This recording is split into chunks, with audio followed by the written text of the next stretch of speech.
Pemirsa, saat ini saya sudah bersama Camat Raya Barat Daya, langsung di kantor, di ruang kerja beliau. Kita ingin mengetahui bagaimana pendapat ataupun komentar dari Pak Camat kaitan dengan pengelolaan makam Kleang yang tadi sudah kita sama-sama pergi berziarah di sana, langsung melihat bagaimana situasi dan kondisinya. Pak Camat, Pak Zainal Mustaqim. Pak Camat, apa kabar? Alhamdulillah, Dek. Baik, Kita sangat baik. sudah bersama-sama turun Ya. ke makam, bagaimana kondisi infrastruktur dan lainnya, dan bagaimana harapan masyarakat juga. Bagaimana Pak Camat merespon apa yang menjadi harapan dari masyarakat? Yang pertama, tentu kami dari pemerintah kecamatan sangat bersyukur ya, punya aset, punya warisan seperti makam Kleang tersebut. Karena bagi kami, keberadaan makam itu adalah sangat strategis kalau kita bisa mengelola secara sebaik-baiknya. Karena selama ini keberadaan makam itu sangat menjadi daya tarik tersendiri bagi masyarakat sekitar maupun masyarakat luar daerah kita. Yaitu mereka berbondong-bondong pada hari-hari tertentu, yaitu hari Senin dan Kamis, untuk berziarah ke makam tersebut untuk menunaikan hajatnya. Namun kami menyadari bahwa kondisi infrastruktur menuju ke makam itu yang masih sangat memprihatinkan. Kondisi jalannya, apalagi di saat musim hujan seperti sekarang. Iya, kita ke sana jalan daratnya becek, yang kedua jalan transport airnya juga sangat sulit ya. Ya, sehingga akses ke sana sulit. Nah, tentu ke depan kita berpikir bagaimana akses masyarakat, para peziarah bisa baik, lancar menuju ke makam Kleang tersebut ya. Sebagai camat yang tentu kita tahu salah satu tupoksi camat adalah melakukan pembinaan dan koordinasi kepada pemerintah desa dan menjadi jembatan antara pemerintah desa dan kabupaten. Apa hal yang perlu, langkah strategis yang dilakukan ke depan untuk kemudian bisa merealisasikan ya, baik dari sisi infrastrukturnya, penataan makamnya dan sebagainya? Ya. Yang pertama tentu kehadiran rekan-rekan dari TV9 menjadi berkah bagi kami. Karena terus terang ini menjadi pemantik ya, pemicu semangat kami. Memang ide atau rencana untuk memperbaiki akses ke sana sudah lama. Tapi karena kondisi kemampuan daerah kita khususnya Lombok Tengah yang masih belum sampai, sehingga kita masih bersabar. Tapi tentu ke depan kita harus selalu dan terus memperjuangkannya.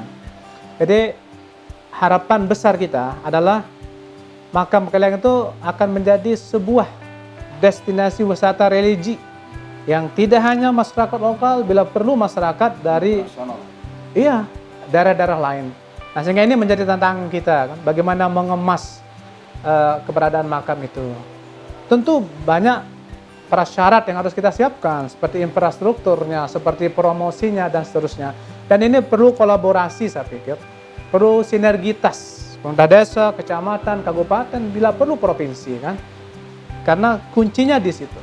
Sinergitas dan kebersamaan. Porsi masing-masing tingkatan tadi ada.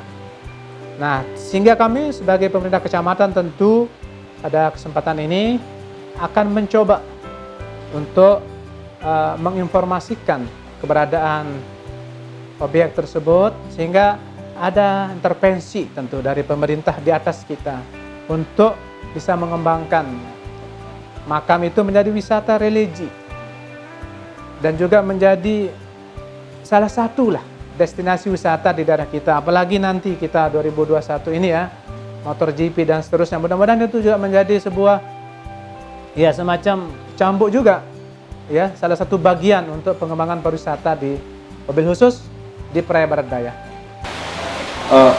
Kira-kira usulan dari masyarakat itu akan dibawa atau dijembatani ke musrembang di kecamatan, kemudian baru dibawa ke tingkat kabupaten? Ya, memang kalau mekanisme perencanaan seperti itu deh. Kita aspirasi itu ditampung. Iya, ditampung di pintu masuknya di proses musrembang. Tapi selain itu kita mudah-mudahan bisa mengusulkan melalui misalnya proposal ke kementerian atau ke lembaga lainnya, Dek. Oke. Intinya bagaimana dalam waktu dekat lah ada penataan di kawasan makam Keliang tadi.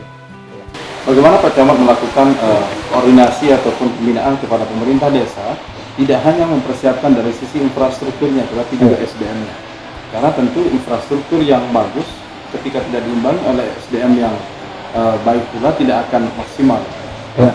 Untuk ya katakanlah seperti pemuda-pemuda di sana bagaimana menata dan menyambut wisatawan yang datang dan sebagainya. Ya. Kami sangat menyadari bahwa pengembangan wisata religi atau destinasi wisata yang sifatnya menjadi kunjungan orang banyak itu harus ada partisipasi, keterlibatan dari masyarakat, wabil khusus masyarakat setempat.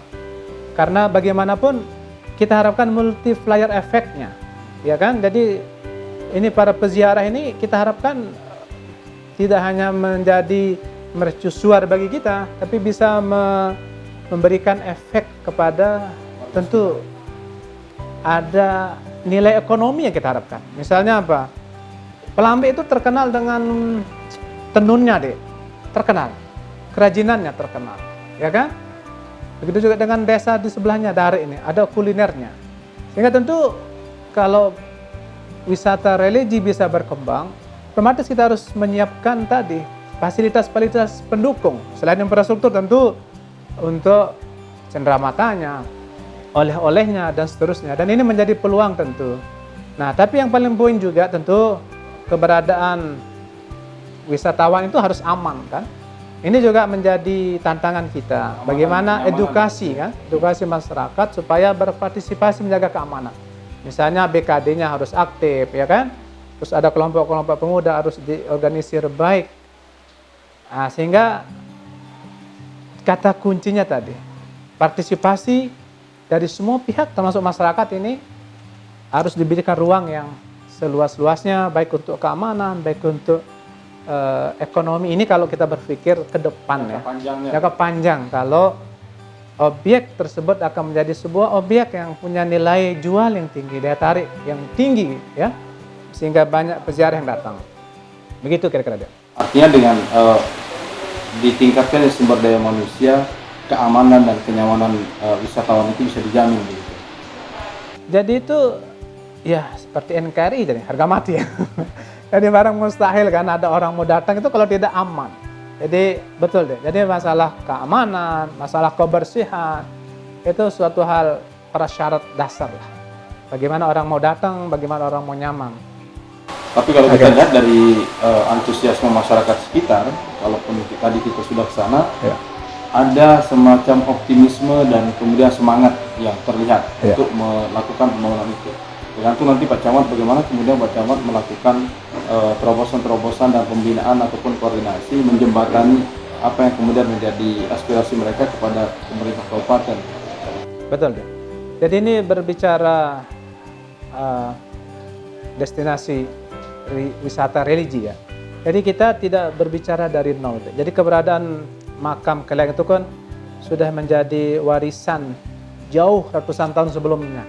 Jadi itu menjadi tempat yang istimewa ya bagi masyarakat kami, sehingga selalu datang untuk berziarah, untuk berdoa. Hanya kita ke depan kan ingin meningkatkan anggaplah kunjungan, okay? Nah sehingga harus kita aksesnya ke sana harus kita perbaiki, harus kita sediakan. Nah sehingga sebenarnya tanpa campur tangan kita pun ini sudah menjadi tempat yang sudah diakui, sudah ramai dikunjungi.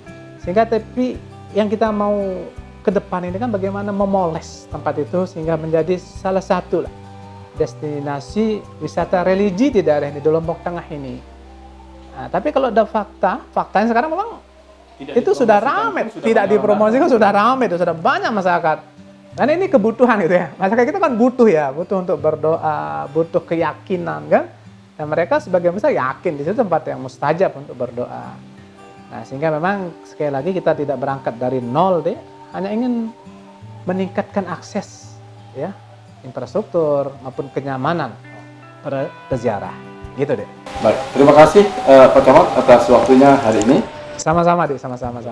Pemirsa, itu dia perbincangan kami bersama Pak Camat Raya Barat Jaya kaitan dengan bagaimana kemudian ke depan Pak Camat akan mengakomodir aspirasi daripada masyarakat di Lambek untuk kemudian disampaikan kepada kabupaten bahkan hingga provinsi, sehingga ke depan penataan dari makam Kleang yang kemudian diakui oleh tidak hanya di masyarakat Lambek tetapi juga dari masyarakat ataupun di daerah-daerah lain bisa dijadikan satu destinasi wisata religi yang kemudian memberikan aspek kenyamanan dan keamanan. Sampaikan terus di liputan spesial.